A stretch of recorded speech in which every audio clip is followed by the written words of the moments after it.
ওকে, তো আজকে আমরা একটা সিঙ্গেল টপিক নিয়ে আলোচনা করব, যেটা হলো Huygens principal of web propagation বা হাইগেন্সের নীতি। আমরা অলরেডি আগের ভিডিওতে জেনেছি যে ফিজিক্যাল অপটিক্স বা ওয়েব অপটিক্সে আলোকে তরঙ্গ হিসেবে ধরে নেওয়া হয় এবং সেই ধরে নেওয়ার কাজটা যিনি প্রথম করেন তিনি হলেন এই হাইগেন্স। 1678 খ্রিস্টাব্দে তিনি আলোর তরঙ্গ তত্ত্বের অবতারণা করেন।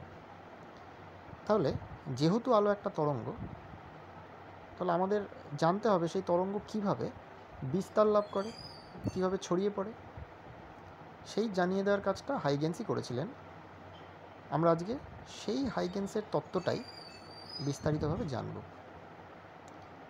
তো আগের দিনের একটা ছোট্ট বিষয় আগে আমরা একটু রিমাইন্ড করে নিই। এই ছবিটা প্রত্যেকের চেনা লাগছে। এটা একটা বিন্দু আলোক উৎস এবং এখান থেকে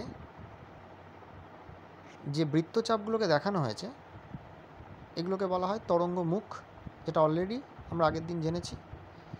এবং যেহেতু আলোক উৎসটা বিন্দু, সেহেতু এই তরঙ্গমুখগুলো গোলীয় তরঙ্গমুখ হবে। এবার প্রশ্নটা হচ্ছে, কোনো একটা তরঙ্গমুখ, সাপোজ আমি এখানে প্রথম তরঙ্গমুখটাকে চুজ করলাম, আলোক উৎস থেকে ফার্স্ট যে তরঙ্গমুখটা বেরোচ্ছে সেটা হচ্ছে ইয়েলো কালারের এই যে বৃত্তচাপটা, এটা। তাহলে তার ঠিক পরের তরঙ্গমুখটা এটার থেকে কিভাবে সৃষ্টি হচ্ছে, এই প্রশ্নটা স্বভাবতই আমাদের মনের মধ্যে তৈরি হচ্ছে। এই প্রশ্নের উত্তরটাই আজকে আমরা পাবো হাইগেন্সের তত্ত্বটা জানার পরে। শুধু তার আগে আমাদের আগের দিনের একটা ছোট্ট টার্মকে একটু মডিফাই করব। সেটা হলো, আগের দিন আমরা এগুলোকে শুধুমাত্র তরঙ্গ মুখ বলেছি, আজকে এগুলোকে প্রাথমিক তরঙ্গমুখ বলবো বা প্রাইমারি ওয়েভফ্রন্ট বলবো। হ্যাঁ, মনে প্রশ্ন জাগছে অবশ্যই, কেন হঠাৎ করে প্রাইমারি কথাটা বললাম। নিশ্চয়ই তাহলে সেকেন্ডারি বা গৌণ বলে কোনো শব্দ রিলেটেড আছে থিওরিটার সাথে, সত্যি আছে কিনা আমরা দেখি।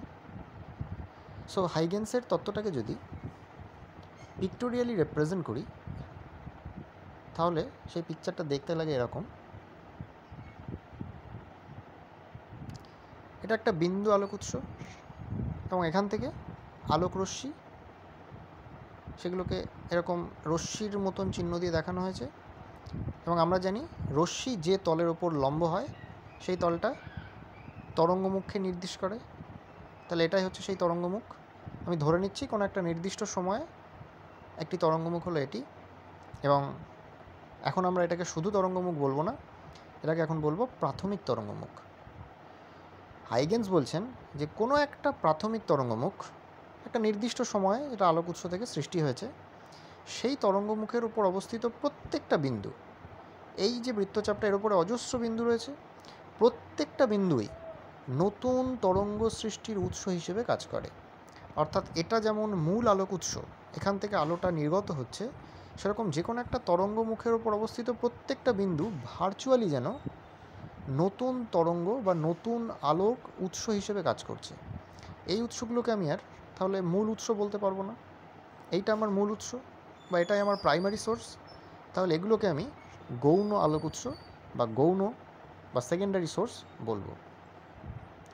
তাহলে এটা যেমন আমার প্রাইমারি ওয়েভ ফ্রন্ট, এই গৌণ উৎসগুলোর থেকে যে তরঙ্গ মুখগুলো সৃষ্টি হবে, এই যে সার্কেল দিয়ে দেখানো হয়েছে, ছোট ছোট সার্কেল, এইগুলোকে বলা হয় অনুতরঙ্গ বা গৌণ তরঙ্গমুখ, বা যেটাকে বলা হয় সেকেন্ডারি ওয়েভ ফ্রন্ট। তাহলে কেন ওটাকে প্রাথমিক বা প্রিন্সিপাল বা প্রাইমারি কথাটা বললাম, এবার নিশ্চয়ই বোঝা যাচ্ছে। এই তরঙ্গমুখগুলোকে ওটার থেকে আলাদা করে বোঝানোর জন্য প্রাইমারি কথাটা ইউজ করা হয়েছে। তাহলে এটা হলো আমার প্রাইমারি ওয়েভ ফ্রন্ট, আর এই সার্কেলগুলো, এগুলো হলো সেকেন্ডারি ওয়েভ ফ্রন্ট। এবার যে মুহূর্তে এই সার্কেলগুলো তৈরি হবে, অটোমেটিক্যালি সময়ের সঙ্গে সঙ্গে এগুলো বড় হতে থাকবে, এগুলো তো বিস্তার লাভ করছে। কোনো একটা নির্দিষ্ট মুহূর্তে এই সার্কেলের মাথাগুলো যদি আমি জুড়ে দিই, তাহলে যে দাগটা পাবো সেই দাগটা নতুন একটা প্রাথমিক তরঙ্গমুখের উদ্ভাবন ঘটাচ্ছে। আবার এই দাগের উপরে প্রত্যেকটা বিন্দু, সেখান থেকে নতুন তরঙ্গ, মানে যেটাকে আমি বলবো গৌণ তরঙ্গ, সেগুলো সৃষ্টি হবে। তাদের মাথাগুলো জুড়লে আবার তার পরবর্তীকালে কোনো একটা জায়গায় আমি এখানে নতুন একটা এরকম বৃত্তচাপ পাবো, যেটা পরবর্তী তরঙ্গমুখকে নির্দেশ করবে। এইভাবে আলোক তরঙ্গটা ক্রমশ বিস্তার লাভ করতে থাকবে। তরঙ্গমুখ ক্রমশ এইভাবে অনুতরঙ্গ বা গৌণ তরঙ্গের মাধ্যমে নতুন নতুন তরঙ্গমুখ সৃষ্টির মাধ্যমে বিস্তার লাভ করবে। তাহলে হাইগেন্সের তত্ত্বের বিবৃতিটা আমরা জেনে নিই। সেই একই পিকচার যেটা আগে দেখানো হলো। বিবৃতিটা বলছে এরকম: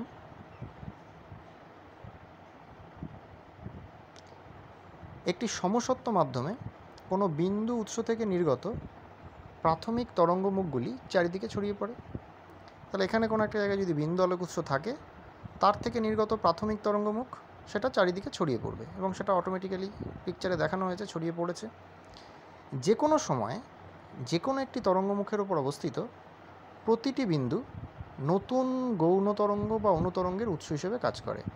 অর্থাৎ এই যে তরঙ্গমুখটা, তার ওপর এই যে গ্রিন ডট দিয়ে দেখানো হয়েছে যে বিন্দুগুলো, সেই বিন্দুগুলো প্রত্যেকটা গৌণ তরঙ্গ বা অনুতরঙ্গের উৎস হিসেবে কাজ করছে। অর্থাৎ এগুলোর থেকে সেকেন্ডারি ওয়েভ ফ্রন্ট বা গৌণ তরঙ্গ সৃষ্টি হচ্ছে। এই যে সার্কেলগুলো, এগুলো হচ্ছে আমার secondary wave front. Third point বলছে, নতুন গৌণ তরঙ্গের ওপর গঠিত এনভেলপ, অর্থাৎ এই যে দাগটা, এটাকে আমি এনভেলপ বলছি, এই দাগটাই অপর একটি অনুতরঙ্গের অবস্থানকে নির্দেশ করছে, অপর একটি তরঙ্গ মুখের অবস্থানকে নির্দেশ করছে। তাহলে এই আমার একটা তরঙ্গমুখ, প্রাথমিক তরঙ্গমুখ, তার পরবর্তী তরঙ্গমুখ হচ্ছে আবার এইটা। এবং গৌণ তরঙ্গ বা অনুতরঙ্গগুলিও সমবেগে চারিদিকে ছড়িয়ে পড়ে। অর্থাৎ এই যে ছোটো ছোটো সার্কেলগুলো, এগুলো সমবেগে চারিদিকে ছড়িয়ে পড়ছে একই রকমভাবে, এবং যে কোনো একটা মুহূর্তে এদের মাথাগুলোকে জুড়লেই আমি পরবর্তী তরঙ্গমুখটা পেয়ে যাচ্ছি। সিমিলারলি এই তরঙ্গমুখের ওপরেও আবার অজস্র পয়েন্ট রয়েছে, সেগুলোর থেকেও গৌণ তরঙ্গ সৃষ্টি হচ্ছে, সেগুলোর মাথাগুলোকে জুড়লেও একই রকমভাবে আমি আবার তার পরবর্তী বৃত্তচাপটা, অর্থাৎ তার পরবর্তী তরঙ্গমুখটাকে খুঁজে পাবো। এইভাবেই তরঙ্গমুখ সৃষ্টির মাধ্যমে আলোক তরঙ্গটা উৎস থেকে ক্রমশ দূরবর্তী স্থানে চলে যেতে থাকে। এটাই হাইগেন্সের তত্ত্ব। এই তত্ত্বের মাধ্যমে তাহলে সুন্দরভাবে আমরা বুঝতে পারলাম কীভাবে আলোক তরঙ্গ উৎস থেকে দূরবর্তী স্থানে ধাবিত হয়।